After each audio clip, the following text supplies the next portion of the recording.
नमस्कार, आप देख रहे हैं TNI आवाज और मैं हूं आपके साथ जावेद खान। चलिए शुरुआत करते हैं म्हारो राजस्थान की, लेकिन उससे पहले नजर डालते हैं इस वक्त की सुर्खियों पर। आईसीयू में दुष्कर्म, मुंह पर ऑक्सीजन लगी थी, हाथ बंधे थे। नाबालिग से रेप का मामला, एक ASI निलंबित। कोटा में डकनिया पर लूप लाइन के लिए मिले 29 करोड़। थाना, सरकारी दफ्तर और अब अस्पताल, प्रदेश में आखिर महिलाएं कहां सुरक्षित है? ताजा मामला जयपुर के सेल्बी हॉस्पिटल का है, जहां सोमवार रात आईसीयू में एक नर्सिंग कर्मी ने वेंटिलेटर पर भर्ती महिला मरीज के साथ बार बार अश्लीलता की। महिला का ऑपरेशन हुआ था, मुंह पर ऑक्सीजन मास्क लगा था, दोनों हाथ बंधे हुए थे। आरोपी ने बार बार पिंच करके देखा और उसके बाद महिला के साथ अश्लीलता करने लगा। इस घिनौनी वारदात के कारण महिला पूरी रात रोती रही। सुबह जब पीड़िता ने हॉस्पिटल की महिला नर्स को बताने की कोशिश की तो आरोपी ने धमकाकर चुप करा दिया। उसके बाद पीड़िता ने अपने पति को लिखकर आप बीती बताई। पीड़िता के पति ने रिपोर्ट में बताया कि सोमवार को उसकी पत्नी की तबीयत खराब होने पर सेल्बी हॉस्पिटल लेकर गए थे, जहां चिकित्सकों ने शाम तक उनका ऑपरेशन कर दिया।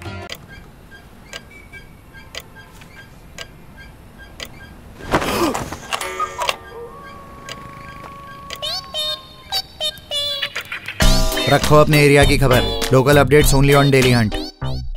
जिले के सुकेत थाना क्षेत्र निवासी एक नाबालिग से रेप के मामले में जांच के बाद जिम्मेदारों पर गाज गिरी है। ग्रामीण एसपी ने प्रकरण की जांच वृत्त अधिकारी रामगंज मंडी को सौंपी थी, जिसमें सहायक उप निरीक्षक की लापरवाही और उप निरीक्षक की मॉनिटरिंग में लापरवाही सामने आई है, जिस पर ग्रामीण एसपी शरद चौधरी ने सुकेत थाने के सहायक उप निरीक्षक बाबूलाल को निलंबित और उप निरीक्षक थाना अधिकारी नारायण को लाइन हाजिर किया है।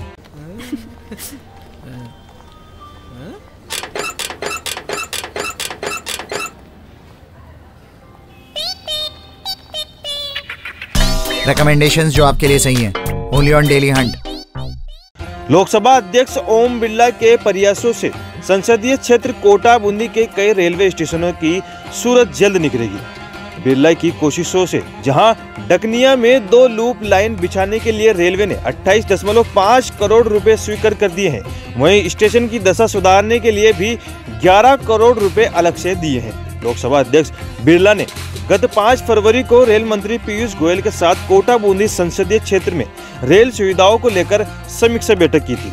इस दौरान बिरला ने कोटा, डकनिया सहित क्षेत्र के कई अन्य स्टेशनों पर कार्यों को आवश्यकता की जानकारी दी। बिरला ने उन कार्यों के बारे में भी बताया जो राशि जारी नहीं होने के कारण अटके हुए हैं। बैठक के बाद रेल मंत्री ने कोटा बूंदी क्षेत्र की आवश्यकताओं को प्राथमिकता से लेते हुए कई स्टेशनों के लिए राशि स्वीकृत कर दी है।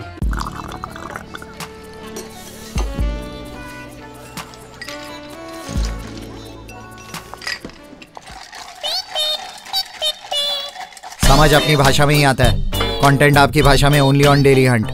चुनाव आयोग ने राजस्थान की 4 में से 3 विधानसभा सीटों पर उपचुनाव कार्यक्रम की घोषणा कर दी है। आज सहाड़ा, सुजानगढ़, राजसमंद सीट पर उपचुनाव की तारीखों की घोषणा की गई है। वल्लभनगर सीट पर अभी चुनाव कार्यक्रम की घोषणा नहीं की गई है। तीनों सीटों पर 17 अप्रैल को वोटिंग होगी। तीनों सीटों पर 23 मार्च से अधिसूचना जारी होने के साथ ही नामांकन शुरू होंगे। 30 मार्च नामांकन की आखिरी तिथि होगी। 31 मार्च को नामांकन की जांच और 3 अप्रैल तक नाम वापस लिए जा सकेंगे।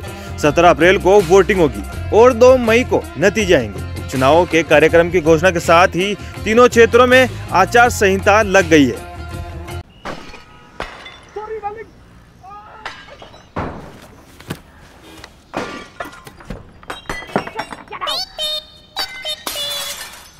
देखने में ज्यादा मजा है, वीडियोस देखें on daily Hunt.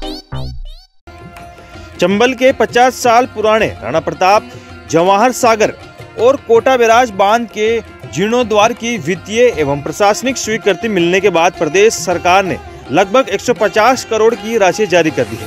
Rana Pratap Sagar बांध के हाइड्रो मैकेनिकल वर्क पर 25.28 करोड़, सिविल वर्क पर 38.38 करोड़ रुपए खर्च होंगे। जवाहर सागर बांध के लिए 53.47 करोड़ की राशि आई है। कोटा बैराज के मैकेनिकल कार्य पर 23.27 लाख करोड़ और सिविल कार्य पर 9.47 करोड़ खर्च होंगे। इन कार्यों के पूरे होने के लगभग 3 साल का समय लगेगा।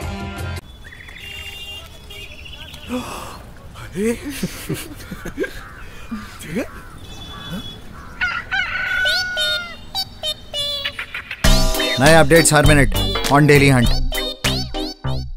राजस्थान में कोरोना फिर रफ्तार पकड़ रहा है। प्रदेश में मंगलवार को 241 नए कोरोना मरीज सामने आए हैं। यह लगातार 6वां दिन है जब प्रदेश में संक्रमितों का आंकड़ा 200 से ज्यादा रहा है। इस बीच डूंगरपुर में आज एक व्यक्ति की कोरोना से मौत भी हो गई है। प्रदेश में कोरोना की रफ्तार बढ़ने का ही परिणाम है कि प्रदेश में 16 दिनों के अंदर एक्टिव केस 2 गुने हो गए। मंगलवार को नए संक्रमित मरीजों के बाद राज्य में कोरोना मरीजों की कुल संख्या 3,23,461 हो गई है, जबकि अब तक संक्रमण की 2,791 मरीजों की जान जा चुकी है। वहीं मंगलवार को प्रदेश में एक्टिव केस की संख्या बढ़कर 2,661 पर पहुंच गई है। जिलेवार कोरोना मरीज की बात करें तो सबसे अधिक मरीज उदयपुर में 43 मिले हैं। इसके अलावा जयपुर में 31, कोटा में 26, राजसमंद में 25, अजमेर में 23, बांसवाड़ा में 15, जोधपुर में 13 और भीलवाड़ा में 11 मरीज मिले हैं।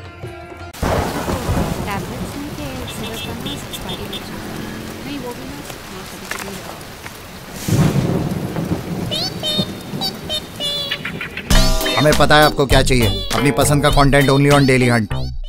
शहरी सड़कों पर अगले माह से 15 साल पुराने वाहन नजर नहीं आएंगे। पुराने लेकिन चलने योग्य वाहनों को नगर निगम एरियो को छोड़कर ग्रामीण एरियो में चलने की छूट होगी।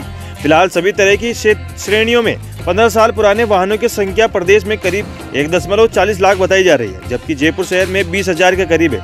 एक तरह तो परिवहन विभाग जयपुर समेत घनी शहरों में चल रहे पुराने वाहनों को अनफिट मानकर 31 मार्च के बाद बंद कर देगा।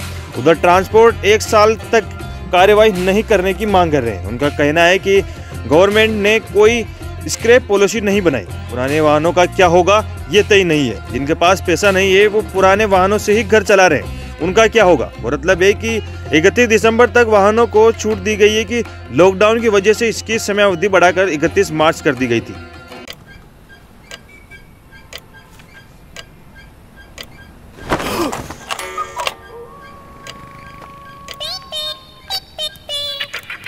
रखो अपने एरिया की खबर, local updates only on daily Hunt.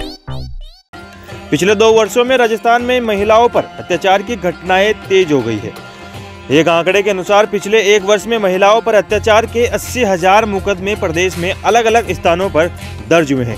इनमें 12,000 से ज्यादा मुकदमे तो सिर्फ रेप और गैंग रेप के हैं। इस संबंध में भाजपा प्रदेश अध्यक्ष डॉक्टर सतीश पूनिया ने राष्ट्रीय महिला आयोग अध्यक्ष रेखा शर्मा को पत्र लिखा। डॉक्टर पूनिया ने पत्र में लिखा, पिछले 1 माह से तो महिलाओं और बच्चों पर अत्याचार की घटनाएं तेज बढ़ रही है। इनमें से कुछ घटनाओं की ओर आपका ध्यान आकर्षित करना चाहूंगा कि 23 फरवरी को जालोर जिले के रामसिंह थाना क्षेत्र में एक नाबालिग बेटी का अपहरण हुआ, लेकिन 8 दिन तक कार्रवाई नहीं हुई। मां ने मजबूर होकर आत्मदाह कर लिया। फिलहाल मारो राजस्थान में सिर्फ इतना ही। देश और दुनिया की तमाम खबरों के लिए आप देखते रहिए TNI आवाज, आपकी आवाज के साथ।